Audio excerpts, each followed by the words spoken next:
Welcome to Storytime with Sonia Panda. I will read to you many stories, so please don't forget to subscribe and press the notification button. Let's get started. Sesame Street, The Great Easter Race by Craig Manning. It was a bright Easter morning on Sesame Street, and out in the park friends were starting to meet. There were beautiful colors and flags waving free. Something special was happening, but what could it be? "A race!" shouted Big Bird. "Come one and all, the young and the old, the short and the tall. Let's stretch out our legs and tie up our shoes. Get ready, get set, there's nothing to lose." The park's woodland creatures, they all heard the yell, and a little green turtle popped out of his shell. "May we join the race?" they asked all together. "Of course," Big Bird said. "More makes it better." They stood at the line. They were ready to race. But who in the group would be winning first place? Would the quick little rabbit win the big prize? Keep an eye on that bunny. You will get a surprise. Ready, set, go. And so it began.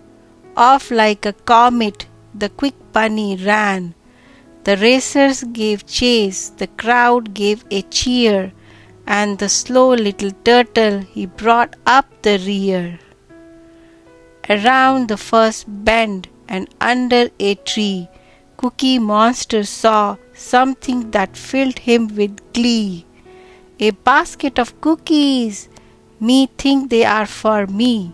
Me think we should have one, or maybe have three." A basket again, this time filled with duckies. Was it left there for Ernie, or was he just lucky? The turtle crawled past. "Just keep his pace. Slow and steady," he said, "will win me this race." Way up ahead and just off the path, Bert spotted some pigeons. They were having a bath. He stopped there to greet them. Then he noticed the treats. There were eggs by his head. There were eggs by his feet. Leading the race, Big Bird had to wonder, what happened to Bunny? He's faster than thunder. But then up ahead he caught sight of a nest, and he thought to himself, why not have a rest? With Big Bird asleep, the Count spied his chance, while Joe had stopped to make time for a dance. She twirled by a maypole with ribbons galore. With some help from her friends, she made a dance floor. There was just one more hill, a new few turns to go. The Count started smiling. He would put on a show. The crowd cheered and whistled. Their excitement, it mounted. But then Count saw a castle and eggs to be counted. On went the race as the finish grew nearer, but Groover was stopped by a bright shiny mirror. He twisted and turned, he stared and he gasped. Look at that hero with his helmet and cape.